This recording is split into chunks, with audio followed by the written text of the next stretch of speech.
मैं सुबेदार मेजर ऑन lieutenant S Sukumar, veteran Corps of Signals, Secretary Ex-Servicemen Welfare Association, Arupukottai, Secretary General, Tamil Nadu Ex-Services League.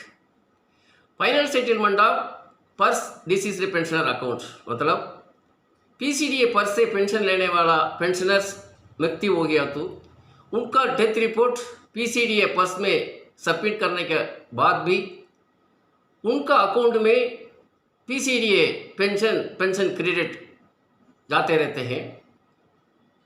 ये access pension credit है family pensioner का PPO issue होने के बाद उनका फैमिली पेंशन क्रेडिट होते वक्त पेंशनर का excess pension credit family pensioner का पेंशन से रिकवरी करते हैं।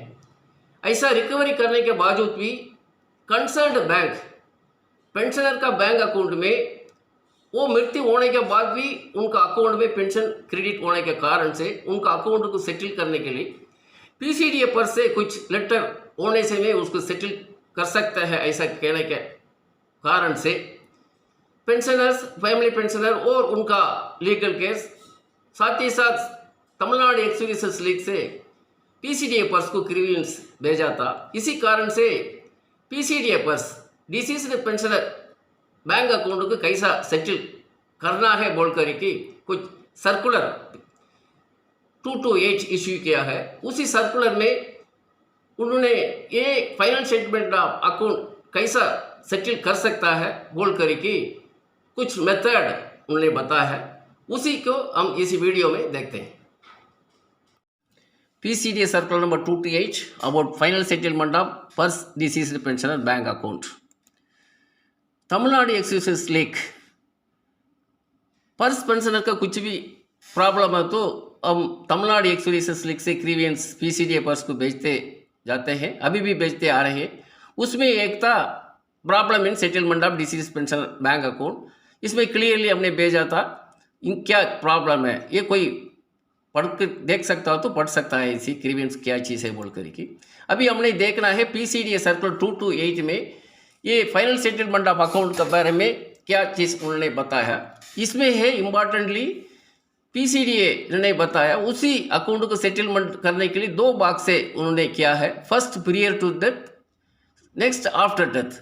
प्रियर टू डेथ में मतलब पेंशनर का मृत्यु होने के पहले उनका अकाउंट में क्या क्रेडिट हुआ था उसी अमाउंट को कैसा सेटल करना है। ये ऐसा है, bank can release pension credited prior to death of pensioner to nominee as per bank rules. मतलब पेंशनर मृत्यु होने के पहले उनका अकाउंट में कुछ भी पेंशन क्रेडिट हुआ तो बैंक उसी अमाउंट को नॉमिनी को एज पर बैंक रूल्स उन्होंने सेटलमेंट कर सकता है। आफ्टर डेथ में भी उन्होंने दो भाग से किया है। If family pensioner is there मतलब पेंशनर के बाद कोई फैमिली पेंशन लेने वाला हुआ तो उसी डिसीज्ड पेंशनर अकाउंट को कैसा सेटल करना है। फैमिली पेंशन नहीं तो उसी अकाउंट को कैसा सेटल करना है। If family pensioner is there as excess amount of pension credited in pensioner account after death adjusted by purse from arrears / monthly pension of family pensioner.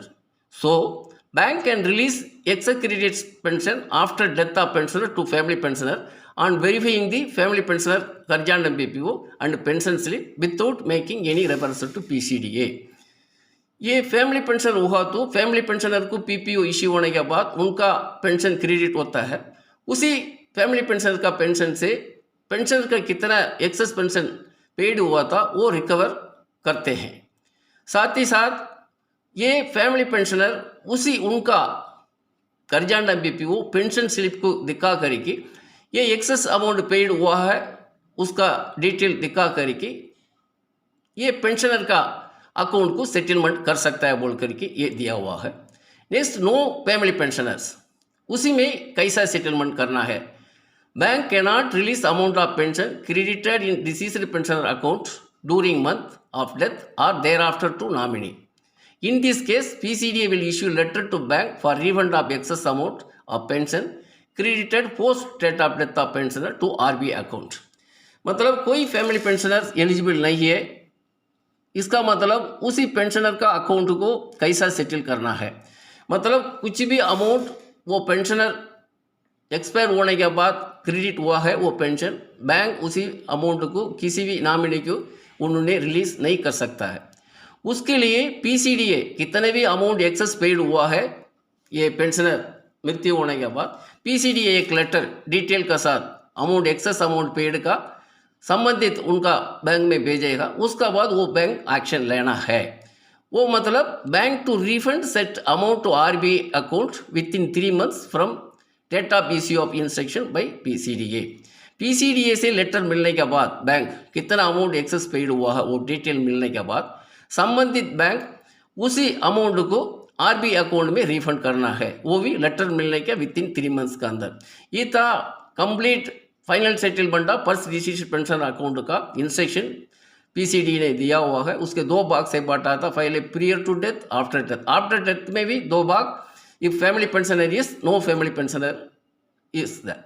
इसका क्लियर इंस्ट्रक्शन है, इसको दे करके हमने एक्शन ले सकता है final settlement of first deceased pension account का। इसमें एक्शन बाई नॉमिनी अब्लिक legal care of pensioners if not in receipt of PCD letter for refund details by bank nominee legal care concern, they can send email to PCDA पर्स का email है spurs.armypvos.dad@gov। Email के साथ साथ CPN ग्राम में हमने grievance भी भेजना है। ये क्यों है? अभी रिसेंटली है, एक फैमिली पेंशनर्स एक्सपायर्ड हो गया था सितंबर 2022 में। वो डेथ रिपोर्ट सबमिट करने के बावजूद भी उनका पेंशन अप्रैल 23 तक क्रेडिट हुआ, मई से उन्होंने स्टॉप कर लिया। फिर भी उनके पीसीडीए पेंशन से कोई भी लेटर कितने एक्सेस पेंशन पेड हुआ बोल करके वो कंसर्न बैंक नहीं आया। इसी कारण से वो अकाउंट को सेटल नहीं कर पा रहे हैं। इसलिए वो पेंशनर नॉमिनी के तरफ से एक ईमेल पीसीडीए स्पर्श को भेजा है, साथ ही साथ सीपीएन ग्राम में भी ग्रीवेंस अभी भेजा है।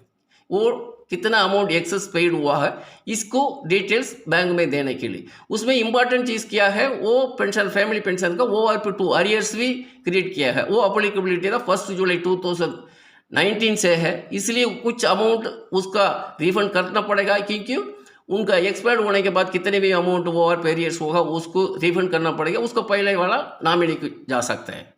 दूसरा चीज़ था problem in single account and not for joint account.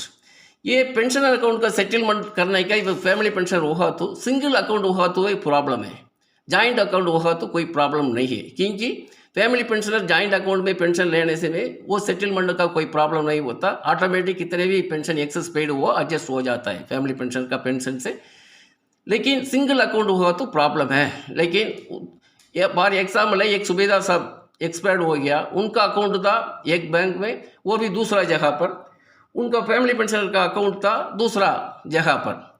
अभी पीसीडीए सर्कुलर A228 के अनुसार वो फैमिली पेंशनर का पेंशन स्लिप करिजांडा पीपीओ दिखा करके उनका अकाउंट, ये पेंशनर सुबेदार साहब का अकाउंट को हमने सेटलमेंट किया था। ये था complete procedure settlement of deceased pensioner account. इसका बारे में था, ये पूरा का पूरा वीडियो हमने डाला है। ये सबका सब एक्सपेरिमेंट को मालूम होना चाहिए, मालूम होने से में हम और किसी की मदद कर सकता है। ये वीडियो अब तक सुनने के लिए धन्यवाद, थैंक यू।